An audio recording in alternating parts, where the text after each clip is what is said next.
So Brie Larson and her diehard fans are straight up attacking YouTubers who criticize Brie Larson, and the YouTubers are actually fighting back, and Brie Larson and her fans are facing instant regret. Let's check it out.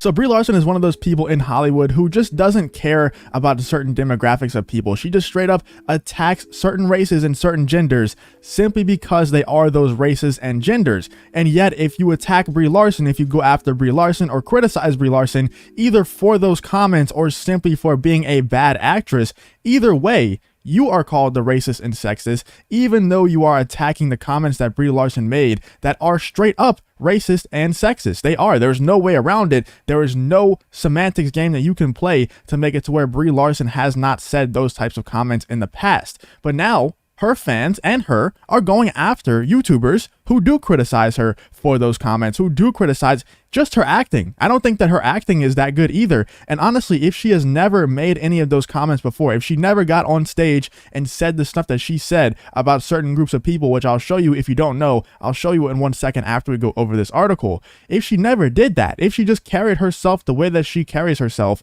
no one would still like her, because the way that she carries herself is honestly my main problem with her. She just acts like she's so much above everyone else.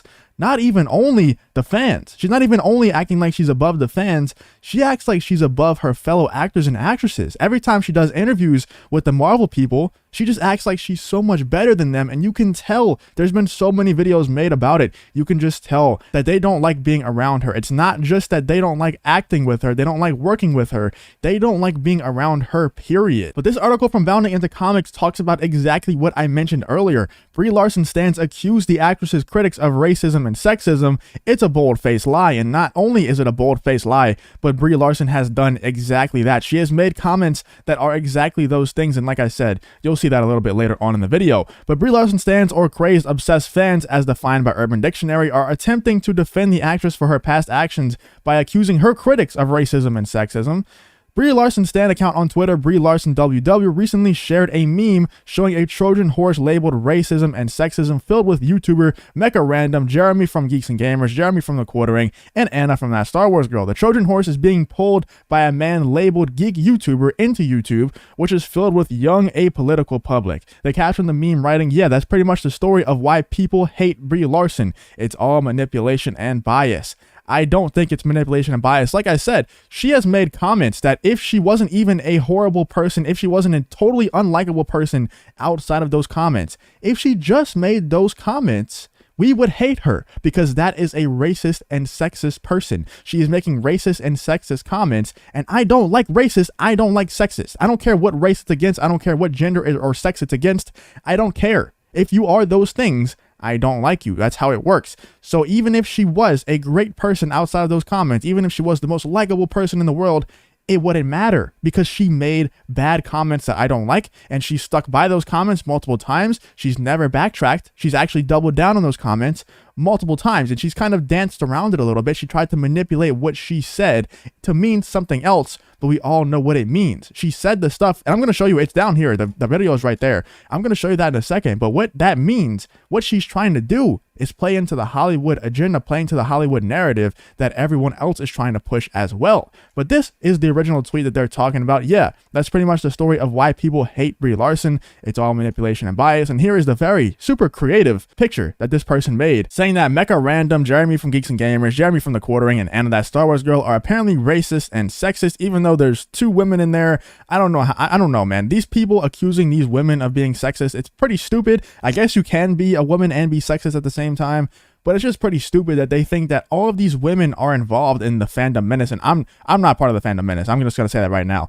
But all these women are involved in the fandom menace. All these women have the same views as people like Jeremy from The Quartering and Jeremy from Geeks and Gamers. And honestly, myself, all these women have the same views, and yet they're still being called racist and sexist. I mean, obviously the racism thing is one thing, but to call all of these women who agree with us sexist as well as us, it's pretty crazy, because I feel like honestly, I'm fighting in favor of women. I'm fighting in favor of women empowerment. Whenever you have women who are supposed to be these strong women, but they just look like a woman's head on a man's body, I don't call that a strong woman. I call that a man with a woman's head on its body. And the fact that Hollywood can't make a strong woman without making it a man with a woman's head on its body is honestly very insulting to women. So whenever I talk about that kind of stuff, whenever I talk about women need to be more feminine in Hollywood, the fact that you can have a feminine woman who is also a strong woman at the same time, in fact, that's probably the strongest type of woman. No offense to anyone who's not, but I would say that a feminine woman who is strong is probably the strongest type of woman in the world.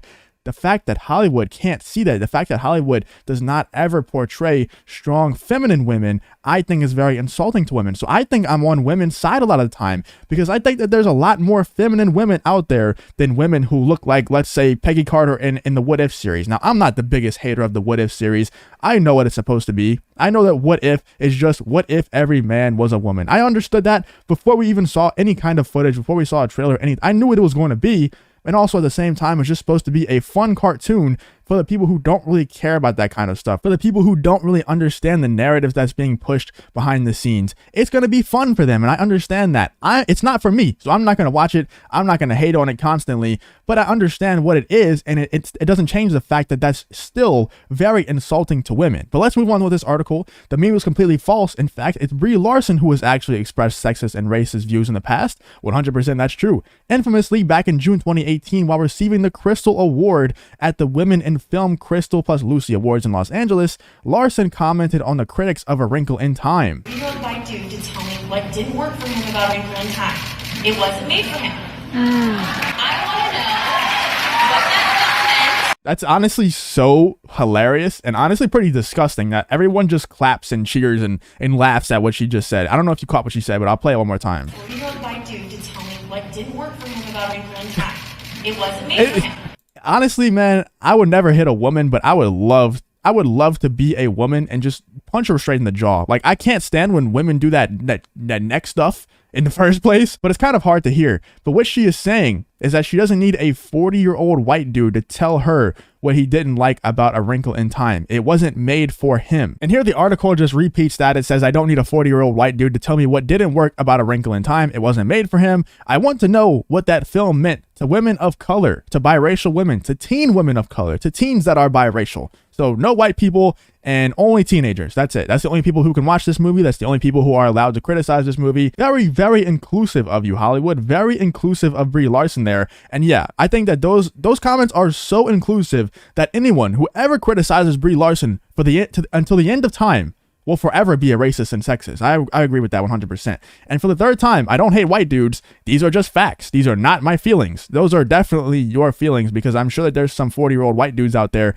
who did watch the movie and probably enjoyed the movie at the same time, but then the people who didn't like the movie, their opinions don't matter. Not only did Larson clearly indicate she was prejudiced against 40-year-old white dudes and their opinions regarding A Wrinkle in Time, but while promoting Captain Marvel, she insinuated she wanted to have less white men on the press tour. Of course she did. Of course she did. She doesn't like those types of people. She doesn't like white men. But that's okay. That's totally okay. If you don't like white men, that's not racist or sexist. That's totally acceptable. In fact, that is encouraged, especially in Hollywood. That's the narrative that they want to play in. If you say stuff like that, that's a bonus. They want to hire you even more. So not only does Brie Larson already hate those types of people, but she has an extra incentive to say stuff like this because she's going to get more money out of it. She's going to get more attention, more press, and then ultimately more acting roles. She's going to get more work out of this because she is saying these racist and sexist things. And then if you ever criticize her for it, if you ever attack Brie Larson saying, hey, this stuff is actually not okay to say because we're not allowed to say racist and sexist stuff because that's not a good thing to do. You shouldn't be allowed to say that stuff. And then Brie Larson goes out there and says exactly that. But if you ever attack Brie Larson, you're a racist and you're a sexist. It doesn't make any sense. Let me know what you guys think of the whole situation about Brie Larson and her fans attacking YouTubers. If you did enjoy this video, please leave a like on the video and subscribe to the channel. If you want to follow me on Twitter, the links to that will be in the description as well. Thank you for watching the video. Hope to see you in the next one.